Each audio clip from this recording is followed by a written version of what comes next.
জানো মা, গতকাল যে কবিতাদের বাসায় গেলাম, কবিতার মা তো আমাকে আসতে দিতেই চায় না। মাঝে মাঝে মনে হয় উনি তো আমার আপন মায়ের চাইতেও বেশি কিছু।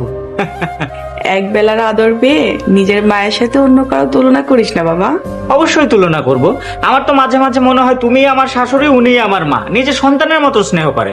2 দিনের জন্য বেড়াতে গেলে সবাই ওরকম আদর যত্ন করে। আমি যদি সারা জীবন গিয়ে ওনাদের বাসায় পড়ে থাকি, তারপরেও দেখবে তিনি আমাকে নিজের সন্তানের মতো স্নেহ করছেন। তাহলে তো শ্বশুর বাড়িতে যেয়ে কয়েকটা দিন থেকে আয়, দেখি তো শাশুড়ি তোকে কেমন যত্নার্থী করে। আমিও দেখতে চাই তো শাশুড়ি তোর আসলেই কেমন যত্নার্থী করে। ঠিক আছে, তাহলে আমি কালকেই যাব। আর এবার আর কয়েকদিনের জন্য না, পুরো 1 মাস থেকে আসবো। আরে তুমি যে, হ্যাঁ, তোমাকে অনেক মিস করছিলাম, তাই চলে এলাম। খুব ভালো করেছো। আমি এখনই আম্মাকে গিয়ে রাতে ভালো মন্দ কিছু রান্না করতে বলি। আরে এত ব্যস্ত হওয়ার দরকার নেই। অবশ্যই দরকার আছে, রাতে ডিনার করতে আবার দেরি হলে তোমার আবার যেতে দেরি হয়ে যাবে। কে বললো আমি বাসায় ফিরবো? আমি তো আজকে বাসায় ফিরবো না, আমি এখানেই থাকবো। সত্যি? হ্যাঁ। আমার খুবই ভালো লাগছে। ও তাই নাকি? আমি তো আরো ভাবলাম তুমি রাগ করো কিনা।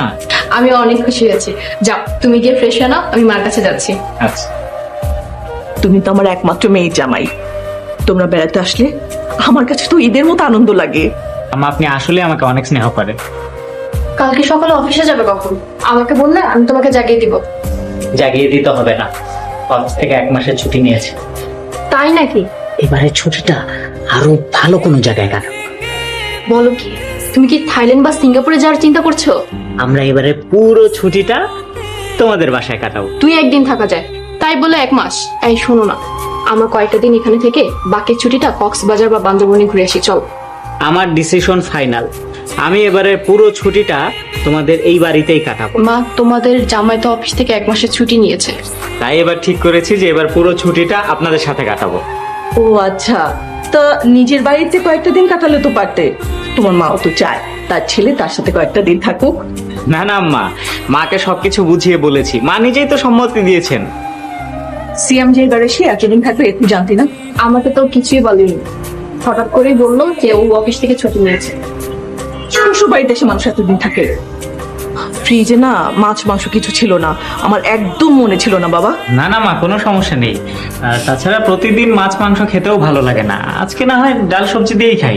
তোমরা ভাত তরকারি নিজেরা নিয়ে খাও, আমি তো ওদিকটা দেখছি, ঠিক আছে? না না মা, কি বলেন আপনি? নিজের হাতে বেড়ে না দিলে তো আমার পেট ভরেই না। আসলে আমার হাতে অনেক কাজ তো, তোমরা একটু নিজেরা নিয়ে খাও না। আচ্ছা মা, তুমি যাও, আমি সিয়ামকে খাবার তুলে দিচ্ছি। কিছু বলবেন আম্মা?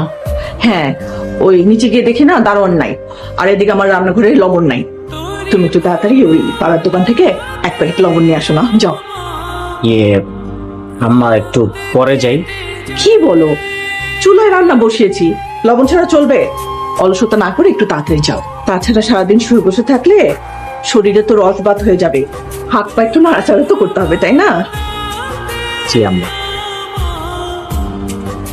তোমার মা এই কথাটা আমাকে কিভাবে বলতে পারলেন? কোন কথা? এই যে আমাকে নাকি এখন ছাদে গিয়ে ফুল গাছের আগাছা পরিষ্কার করতে হবে, পানি দিতে হবে। ব্যাগ গোছাচ্ছ যে, কোথাও যাবে? হ্যাঁ, আমি বাসায় ফিরে যাচ্ছি। 1-2 দিনের জন্য থাকলে তো কোনো ঝামেলা হতো না, কিন্তু 1 মাস থাকতে গেলে তো একটু প্রবলেম হবেই। সেজন্য আমি ফিরে যাচ্ছি। তাহলে তুমি একটু বসো, আমি আমাকে ডেকে তোমার জন্য নাস্তা বানাতে বলি। কোনো দরকার নেই, তাকে আর জাগাতে হবে না। আমি যাওয়ার সময় রেস্টুরেন্ট থেকে নাস্তা করে নেব। কিরে বাবা, কখন এলি? এই তো মা, এক্ষুনি আসলাম। সাথে ব্যাগ কেন? আমি চলে এসেছি মা। তোর তো শ্বশুর বাড়িতে পুরো 1 মাস থাকার কথা, 1 সপ্তাহ না যেতেই চলে এলি। তুমি আমাকে মাফ করে দাও মা। কেন রে বাবা, এই কথা বলছিস কেন? কি হয়েছে? আমি আমি না বুঝে তোমার সঙ্গে অনেক খারাপ ব্যবহার করেছি মা। মনের অজান্তে অনেক বড় ভুল করে ফেলেছি। তুমি ঠিকই বলেছিলে মা, মায়ের চাইতে আপন এই পৃথিবীতে আর কেউ হয় না। এখন বুঝতে পেরেছিস তো, এই দুনিয়াতে বাবা মায়ের চেয়ে আপন কেউ নাই। আমাকে আর লজ্জা দিও না মা, আমি আমার ভুল বুঝতে পেরেছি। শোন বাবা, বাবা মায়ের আচরণ হলো মায়া মমতা, তা সময়ের সাথে কখনোই বদলায় না। আর অন্যদের আচরণ হলো অভিনয়, স্বার্থ শেষ হলে সময়ের সাথে সাথে আচরণও বদলে যায়। তুমি ঠিকই বলেছো মা, পর কখনো আপন হয় না, আর নিজের মা কখনো পর হয় না।